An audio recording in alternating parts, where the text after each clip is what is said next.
Thanksgiving had always smelled like safety to me, butter melting into warm bread, turkey roasting slowly since dawn, cinnamon and apples softening in the oven. For decades, that scent meant family, survival, and love stitched together by effort.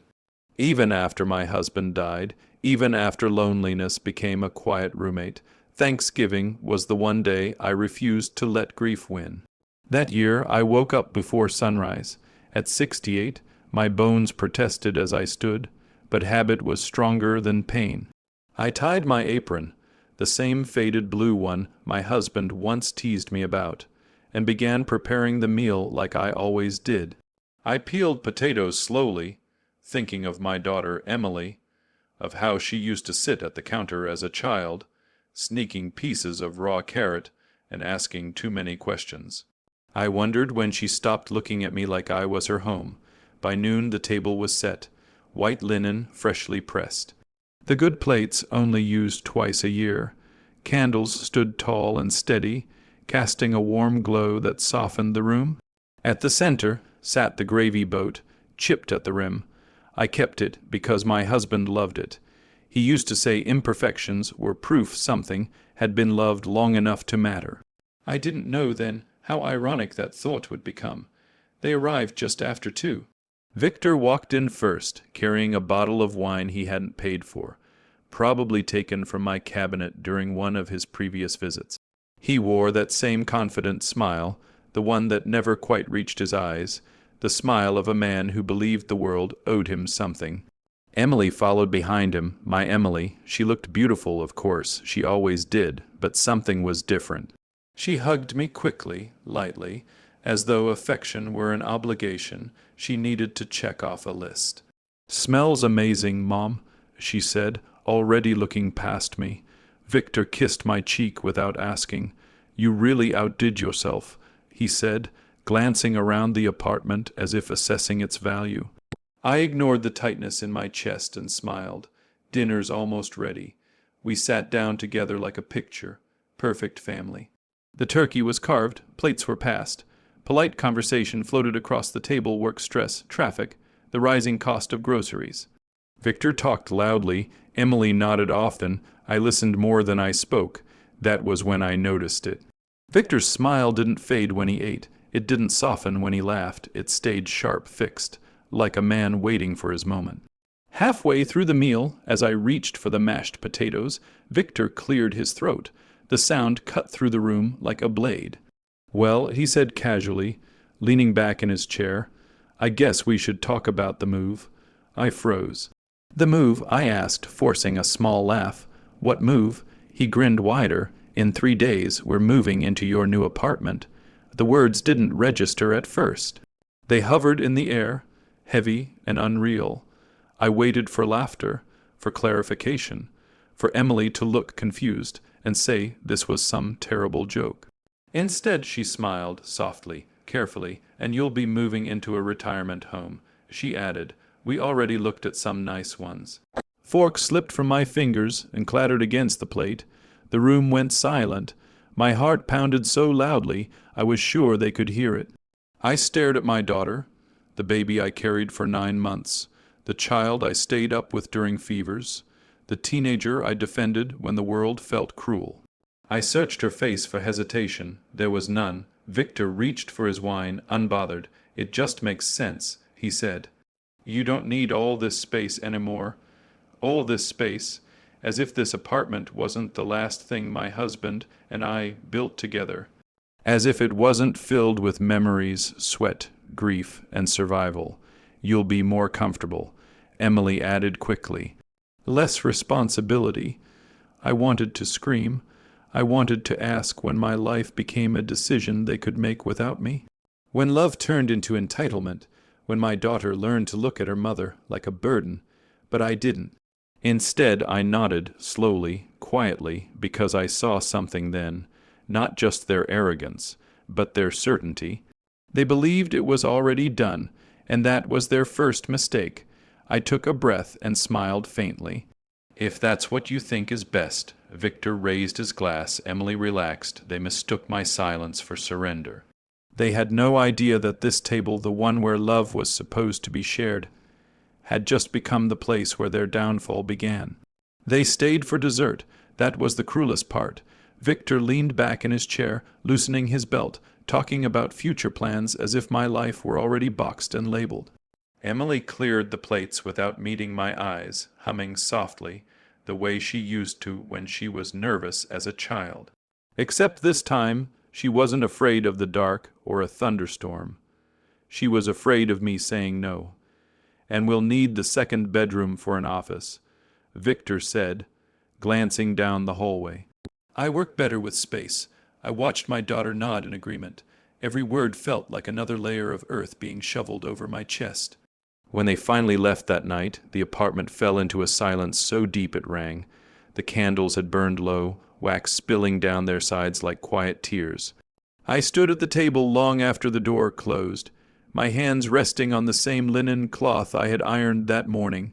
I didn't cry. Crying would have meant surprise, but deep down I wasn't surprised at all. There had been signs. Victor had never asked how I was feeling, only how much things cost. He'd once joked that I was lucky to have property at my age.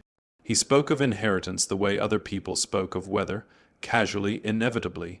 And Emily, my sweet girl, she had learned to confuse love with obedience. That night I went to my bedroom and pulled the small wooden box from beneath my bed. The hinges creaked softly as I opened it. Inside were papers I'd kept in order for years, ever since my husband passed, and I realized how quickly the world tried to take from widows. The apartment deed, my name alone printed clearly. The trust I'd created, one no one knew about. My will updated just last year. I ran my fingers over the edges of the documents, steadying myself. I remembered every extra shift I worked, every vacation I skipped, every night I fell asleep, exhausted but determined. This home wasn't a gift. It was earned. The next morning, I woke with purpose. I made tea instead of coffee, savoring the quiet. Then I picked up the phone, first my lawyer. He listened without interrupting as I explained what had happened. When I finished, there was a pause. "You did the right thing calling," he said gently, "and you're protected, protected." The word wrapped around my chest like armor. Next, I called the apartment manager. I updated access permissions. No spare keys, no exceptions.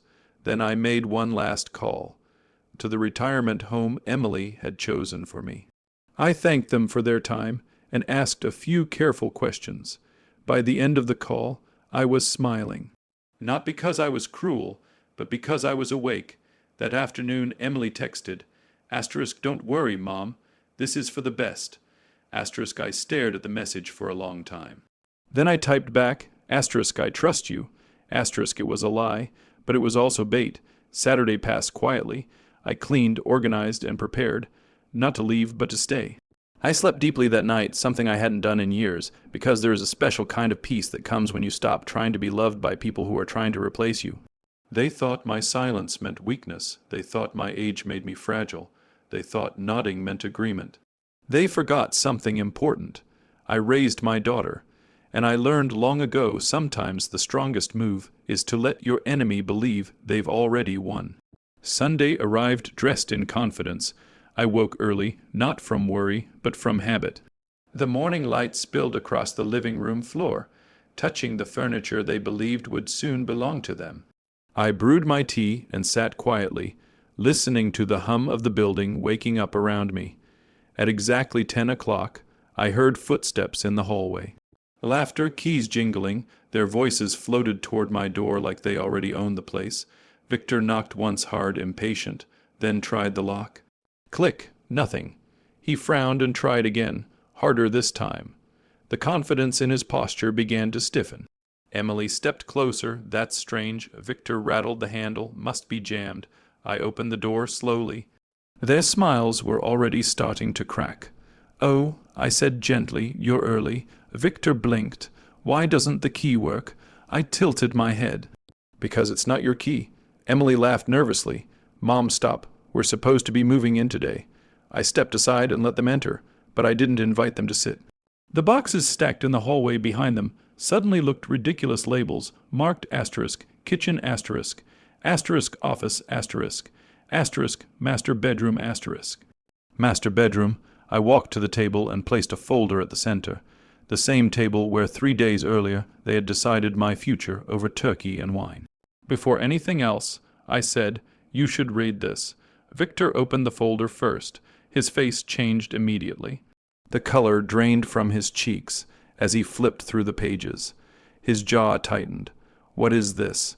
he demanded. "Proof," I replied calmly, "that this apartment is mine, fully, legally, always has been."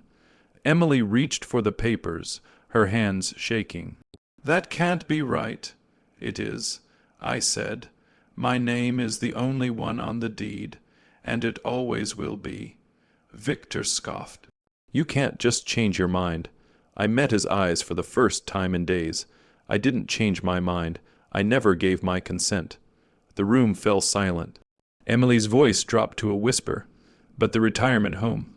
I smiled then, not sharply, not cruelly, but with clarity. "I called them. I said they were very kind. They also confirmed something interesting." Victor stiffened. "What? They don't accept residents who are being pressured out of their homes." Emily's eyes filled with tears. "You embarrassed us." I shook my head. "No, you embarrassed yourselves." Victor slammed the folder shut. "You planned this?" "Yes," I said. "I did." He laughed bitterly. "You're old. You should be thinking about the future." "I am," I replied. "That's why I protected it." Emily looked at me, then really looked at me for the first time in years. "You could have told us," she said. "I did." I answered softly. "Every day of your childhood, I taught you that love doesn't take. It asks." Victor grabbed a box and shoved it aside. "This isn't over." I stepped closer, my voice steady. "It is." They left without saying goodbye. The hallway swallowed their footsteps. The door closed with a final, solid click. I stood alone in the quiet apartment, the same walls, the same furniture, the same life, but something had shifted. For the first time in years, the lock on my door wasn't just metal and steel. It was a boundary, and it held. The apartment felt different after they left, not emptier, lighter. I stood in the center of the living room and listened to the silence, the kind that doesn't ache but breathes. Outside, a car horn sounded.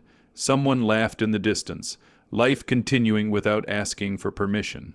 For the first time in a long while, I realized my heart was beating steadily, not in fear or anticipation, but in rhythm with myself. I sat down slowly, letting the moment settle. That night I slept without dreams. Days passed. Emily didn't call. Victor didn't text. The quiet stretched, but it no longer frightened me. I used the time to reclaim the space they had mentally erased me from. I boxed up things that no longer felt like mine, not because I was leaving, but because I was choosing what stayed. I donated the chipped gravy boat. That surprised me most. I had held onto it for years because it belonged to my husband, because letting it go felt like letting him go. But standing there with it in my hands, I understood something important. Memories don't live in objects. They live in us. I bought new candles, short ones this time, warm and simple. I painted the living room a soft shade of green. The color, my husband always said, reminded him of peace. 2 weeks later, Emily called. Her voice was smaller than I remembered. "He left," she said. I didn't ask who. "There's no apartment," she continued, "no savings. He said he thought you'd just give it to us." I closed my eyes. "I raised you better than that," I said quietly. There was a long pause. Then, "I know." She cried then. Not loudly, not dramatically, just enough to tell me she was finally listening. To herself, maybe, for the first time. "I don't know who I became," she whispered. "Neither did I." I replied, "But we can choose who we become next." We didn't fix everything that day. Some cracks take time, but weeks later, she came over alone. No demands, no expectations, just a bag of apples and an awkward smile. We sat at the same table where everything had broken, drinking tea and speaking carefully, honestly. The apartment was still mine, so was my life. That winter, I put up a small tree. I hung only a few ornaments. No excess, no guilt, just what made me smile. On Thanksgiving the following year, I cooked a simple meal. One plate, one glass, one quiet prayer of gratitude, not for family, not for tradition, but for clarity. Because a home isn't something you give away to be loved. A home is what remains when you finally choose yourself.